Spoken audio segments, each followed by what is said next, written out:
Secure Act 2.0 Part 2. This week, 3 more things that could potentially affect your savings goals and your retirement.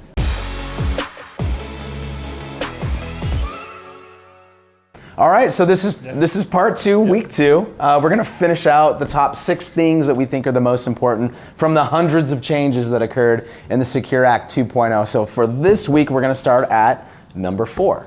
Generally, so if you're over the age of 50, there's a catch-up contribution when you're talking about whether it's your IRA, 401ks, simples, whatever it is. So they've now increased that limit to $7,500. So you have the traditional amount that you can add that everyone can do, but they've now bumped up the catch-up limits to $7,500 per person, which is nice. Which is from 5 grand? Yeah, up to 5 grand. Okay. From 5 grand up to $7,500, which is really nice for most plans. So let's break it down to the 401k. So what this year, if you're age 52, you could do your normal contribution, which is what? $22,500 for $22,500, and then you could do an additional $7,500 to get to $30,000. To get to that, so you can literally dump $30,000 just into your 401k per person. Yeah, if you're over the age of 50. If you're over the age of 50. And starting in 24, they're actually adding a second catch-up limit. If you're 60, 61, 62, or 63, that you can actually, most plans allow up to 10 grand. So they're basically, they've added more capacity for people getting closer to retirees to be able to put away more dollars tax-free, which is good. That's fantastic. That's huge. That is huge. And it's going to be a little bit different per plan. So IRA versus 401k, 403b, deferred comp. There's a million of them out there. Whatever affects you, ask your advisor, and we'll walk you through those. Let's go on to number 5. This one was really just a cleanup item that I think is really beneficial. There was the elimination of the Roth 401k RMDs. Traditional IRAs didn't have RMDs, but Roth 401ks did have RMDs. So this is really just a cleanup item to make sure that a traditional Roth and a 401k Roth are basically acting in the same capacity going forward. So what you're saying is if a client with us has an IRA, a pre-tax money, and then they have a Roth IRA bucket, there's no required minimum distribution out of the Roth side, but there is out of the pre-tax side. Right.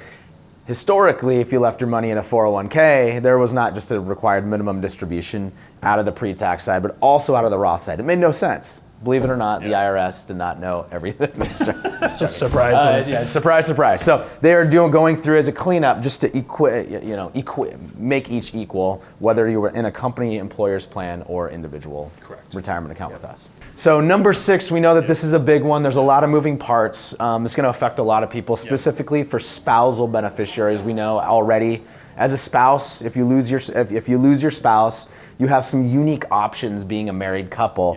Why don't you walk us through some of that? So right now, basically, you can as a spouse, you can basically take the IRA as themselves, or you can convert to your own account effectively. You basically have 2 choices before this act. Now there's actually we've put together basically a flow chart to understand what's the best scenario based upon your age, based upon when they passed away, based upon what their age was. There's this huge new breakdown of what to do in these scenarios. So the best advice is if this does happen, doesn't affect you, before you make any decisions, talk to your advisor. We can walk through all the different options you guys may have, because obviously it's a very sensitive topic and we want to do what's best for your plan going forward. Because it used to be if you have a spouse that's 10 to 15 years older than you, they predecease you. Typically, you're like, I want to treat that IRA as my own to minimize required minimum distributions going forward or whatever from a life expectancy standpoint. What we're saying is there are some scenarios where that may not make sense anymore. Correct. Perfect. That sounds good. So perfect. Okay. So any other broad just kind of takeaways from that, or I mean we'll come out with additionals. With all the stuff that's there was no real big changes, single big changes like the stretch in the Secure Act 1.0, the stretch RMD or the stretch IRA was a huge change. Going to a 10-year versus a lifetime.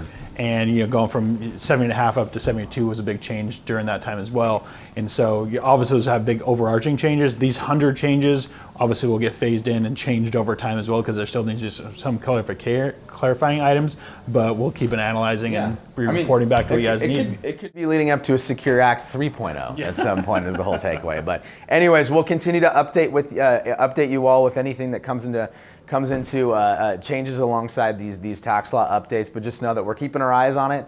And as we work through planning meetings with each individual household, you'll notice some of these changes as we walk you through them. So thanks for watching. Talk to you next week. Thanks, guys.